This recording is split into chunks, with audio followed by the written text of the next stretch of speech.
Welcome to Ravenheart Rendition Shop Time. We're talking with Bruce Wang from Micro Jig. How you doing, Bruce? Hey, doing well. Thank you, Andrew. How you doing? Pretty good. It's still warm up here in Wisconsin. We're not used to this very much, but I think we're almost getting used to it. But I need rain. Uh, it's a scorcher. It's a scorcher. Yeah, Oh my gosh. I can only imagine. I think the whole country's going through it. So, well, over at Micro Jig, you guys do a lot of different things, and we'll get to talking about some of it. But what started Micro Jig and some of the amazing products that they have? Well, thank you. Thank you so much. Yeah, and I know that you told me that you've got some grippers and some for your dad, so you know the personal story, I guess, of using the products. Yep, I think I actually spoke with you at was either the last Woodworking in America or the one before. I don't even remember how long I've had them now. They sit on the side of my table saw, and every time I use the joiner, they're out and using there. Every time table saw and resawing, I use them there. Yeah, absolutely, absolutely. And well, yeah, about the story is, and as some of you guys know, my father, he's the founder and inventor of all our products. Absolute genius of a man, and really, really down to earth guy as well. Well, hopefully one day we'll get him on here as well. But he started the company in 2001, and before that, just a couple of years before that, we were in the restaurant business, and he had been a woodworker for 25 years, and just basically building, cabinets and buffet tables for our restaurant, if you will. And it was really funny, just something he was really interested about, just, the whole process of creating something, the tangible feeling of, oh, wow, we made something. That was really cool.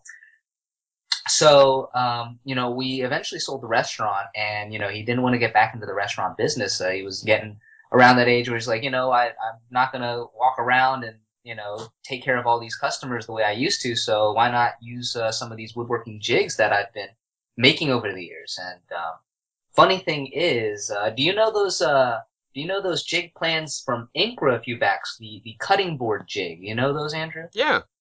Well, it's funny enough that he was in the shop over the years, and he was basically making one of those Incra jig plans, which or project plans for the chopping board.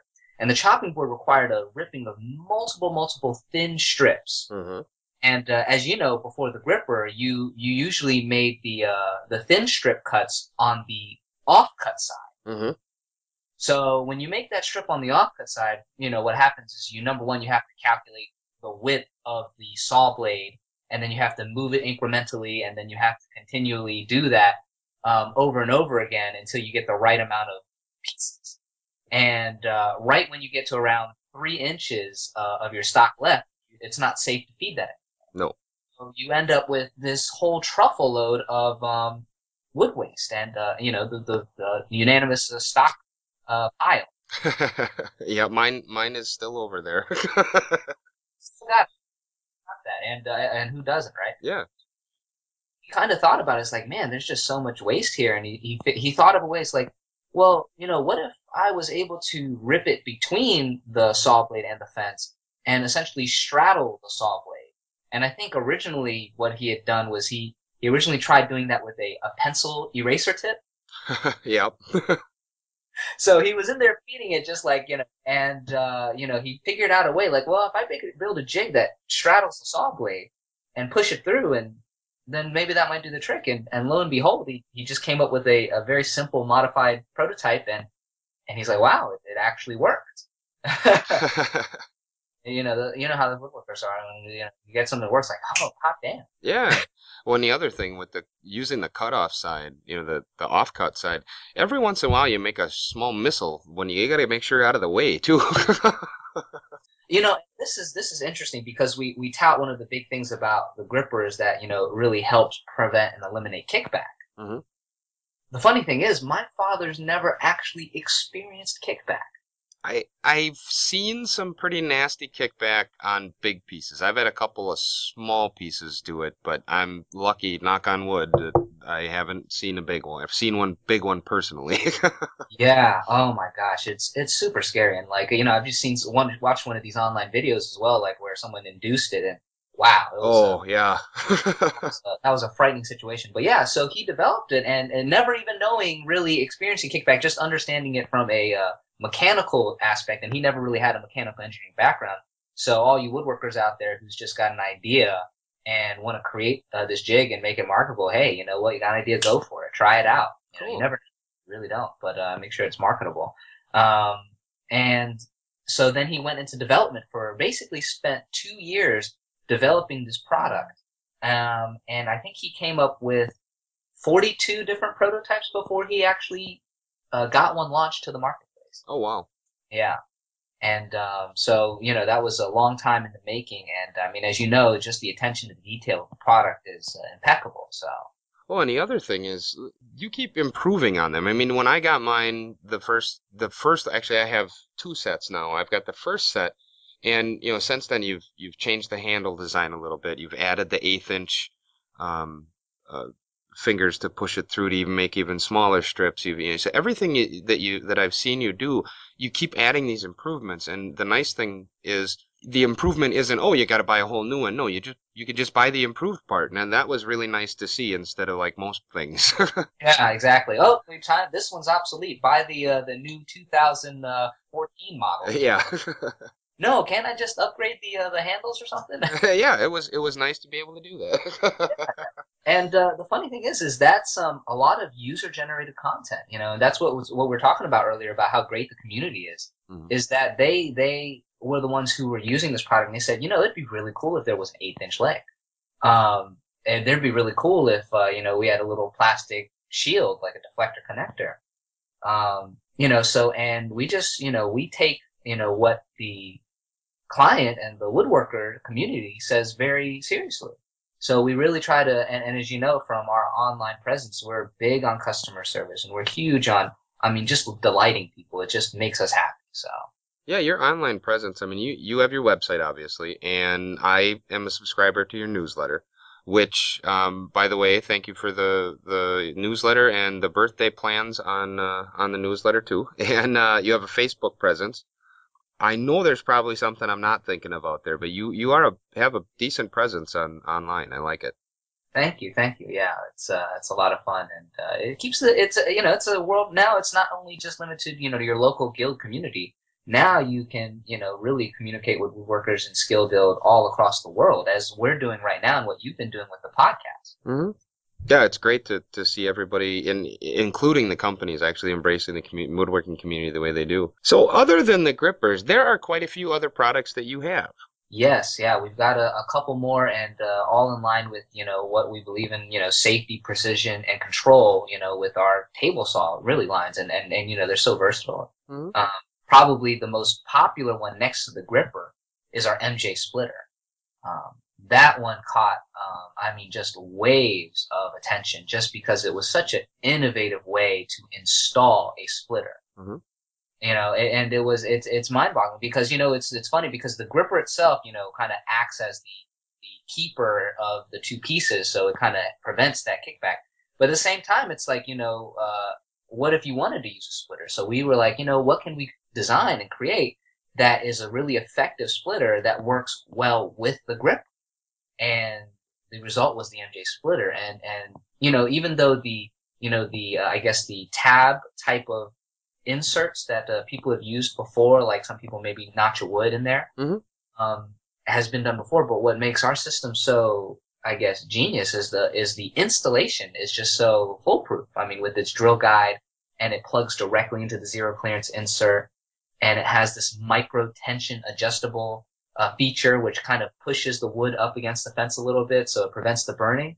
So I mean, it's you know, I'm all, you know, even though I've been with the company so many years, you know, just thinking about it sometimes it's like, wow, you know, just all the thought that went into it, you know, and it just is in awe of how well it works.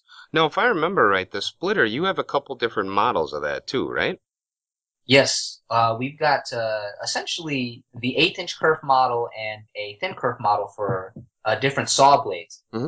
Breaks down into two different ones. We've got our original ones, which were originally made out of a polycarbonate. So very simple, very easy, cost-effective way to just install a splitter.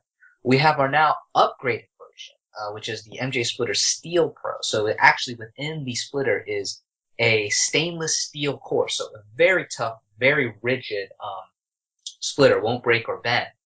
And what we've done with that particular system is we've added two features now. Like one is the double splitter. So you have one, as I was mentioning, you have the offset piece that keeps the keeper piece against the fence.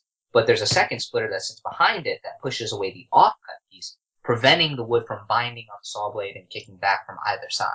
Nice. Yeah, I've been thinking about I actually have an aftermarket splitter that I installed on mine, and I like the splitter. It works very nice. It's just there are times that you want to remove it because it does at certain heights mine goes above the blade a little bit. And there's times where you just really don't want that because you're cutting part way through for joinery and whatnot, and it removing mine is not the easiest. You have to take part of it apart, stuff like that. And I'm like, I'm really thinking about doing the MJ splitter. Oh man, you're preaching to the choir. I mean, how many woodworkers you know that have basically have their blade guard system and their riving knives and things like that, or their OEM, the old style blade guards and splitters sitting somewhere tucked away gathering sawdust. Yep. Yeah, I know the one that came with my saw. I mean, I know I shouldn't do it, and somebody's gonna yell at me, but one of the first things I did was take part of it off because it was basically I couldn't see what I was doing, and if I can't see it, it's not safe. Yeah, and it's like you said, it really is a pain to realign. Like, once you got to get back on there, Oh man. that is a chore. Yep.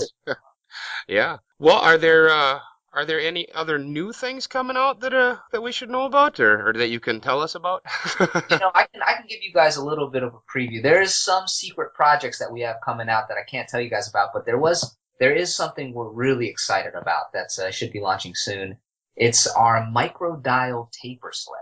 Oh, nice. Yeah, so this should be a lot of fun because and a lot of the gripper. If you guys had the DVD, you guys have probably seen the preview of basically this yellow sled that we attach to the grippers, and it allows you to basically dial in a precise taper.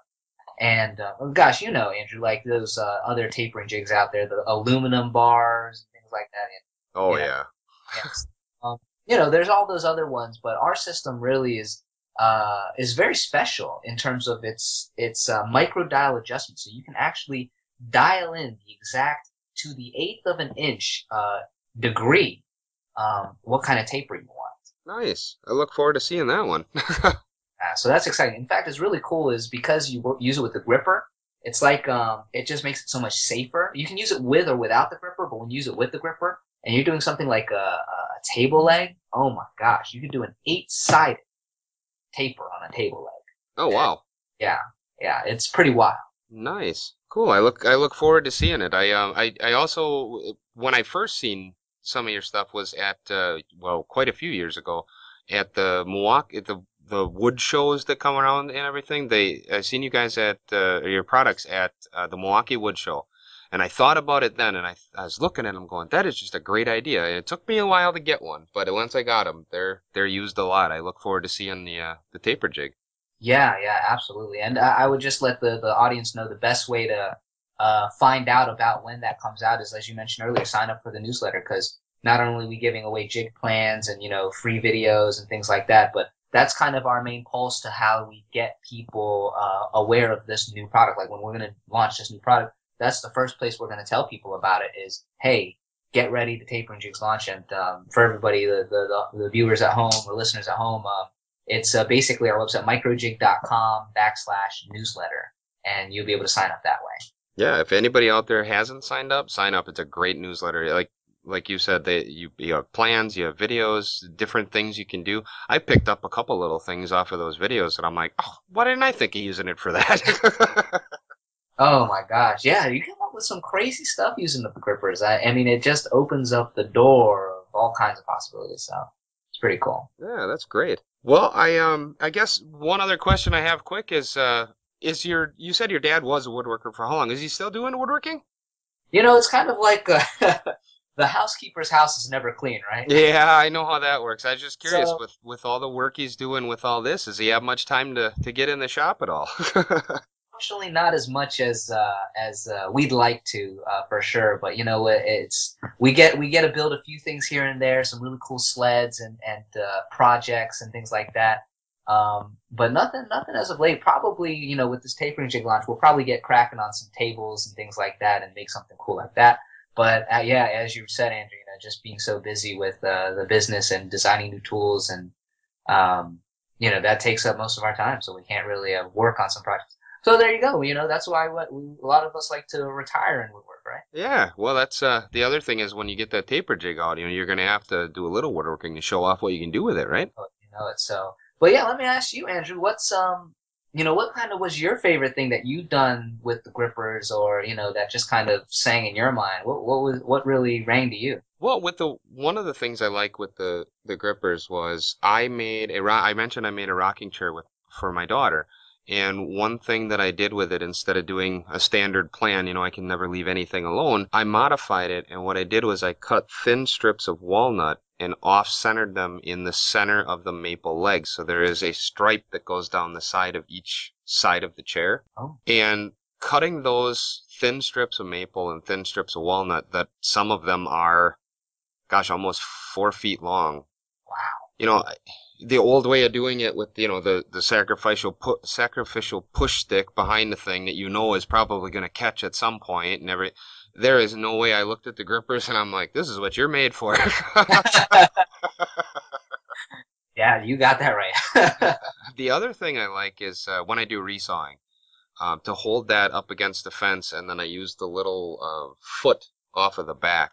And I know I don't have to worry about my fingers. I'm far enough away. You know, there's a lot of blade exposed to have your hands anywhere close to it. So doing resawing, I love that thing for.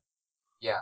Oh yeah, no doubt about it. It's a lot of fun, and you know, personally, one of the things I love with the gripper is using it on the router table. Actually, I got a good friend who makes Native American flutes, and what you know, it's you know, when you're basically plunge routing on the router table, I mean, it can be wickedly dangerous. Oh yeah. And so, I mean, the gripper just gives you like kind of that feel. Like number one, you've got a nice big solid piece of you know, industrial equipment that's like protecting you, but it also kind of really grips it well. And like you said, that tab in the back also helps kind of move it back and forth. Hmm. So like if you're really routing, it's a lot of fun. For me personally, I just love the fact that it eliminates snipe. I mean, you're familiar with snipe, right, Andrew? Oh, oh yeah.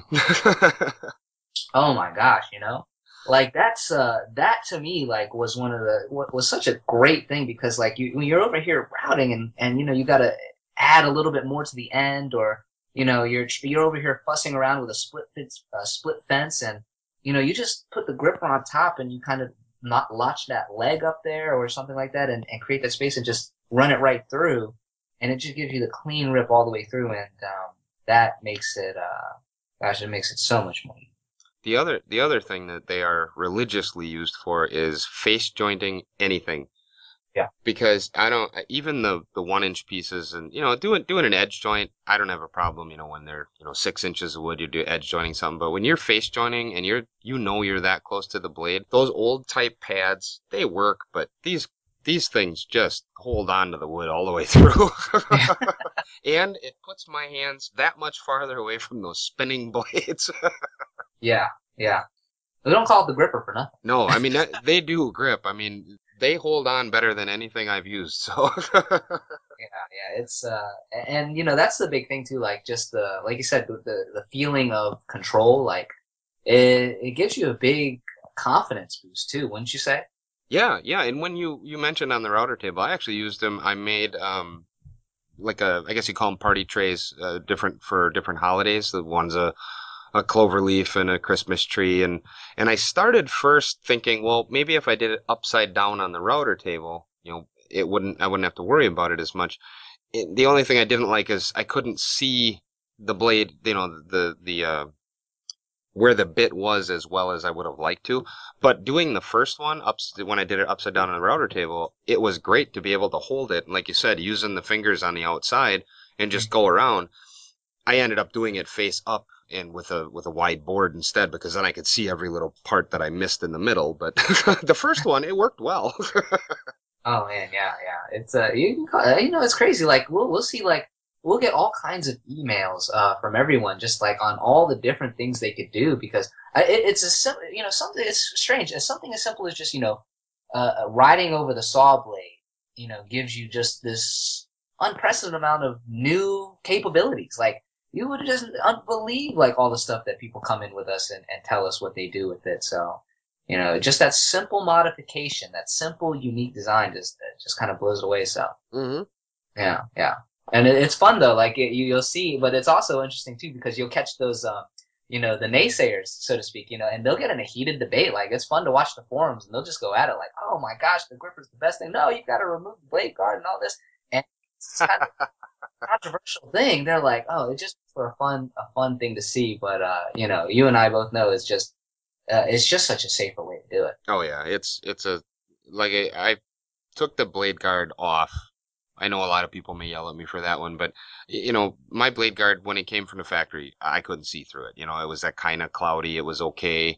And that part I took off. I left the splitter on for a long time because I didn't have much of a choice. Then I found an aftermarket riving knife set up for my table saw, and I installed that. And since I've used that, I've got the grippers about the same time. And I mean that those things are always the riving knife's on there and right on the edge, right next to me right now. They're always sitting right on the table saw. Absolutely, absolutely. Well, yeah, no, that's thank you for that, Andrew. It really means a lot. And are you oh, you know what I was gonna say? There was the one thing I want to bring up since we're on the topic of products is have you heard of our zero plate guide bars?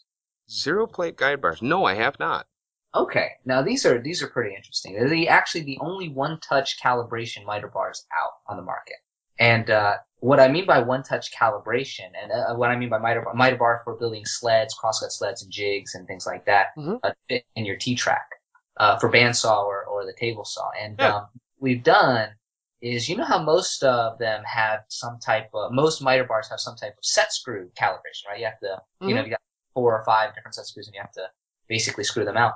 Well, with our system, what it does is it uses a wedge system, actually. So it actually slides um, parallel. So it actually slides to the width of the miter slot using just basically one touch, which is really cool because it really shortens the time to basically having to calibrate all those things. So you just basically touch it, boom, it instantly expands, you lock it in place, and then you've got a perfect fitting miter bar.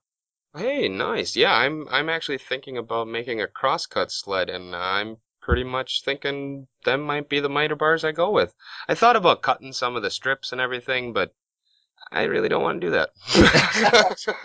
Yeah, no, yeah. I mean, it was good for timing, but I mean, especially you're up north, so you run into the seasonal warping all the time, Oh I'm sure. yeah. Yeah, every time the season changes, I'm lucky enough to have an indoor shop and it's air conditioned and heated, so I have a little less, but still, I mean, we go from extreme humidity in the summer to so dry your skin cracks when you go outside in the winter. So I mean, even in the house, you have, the seasonal move of wood.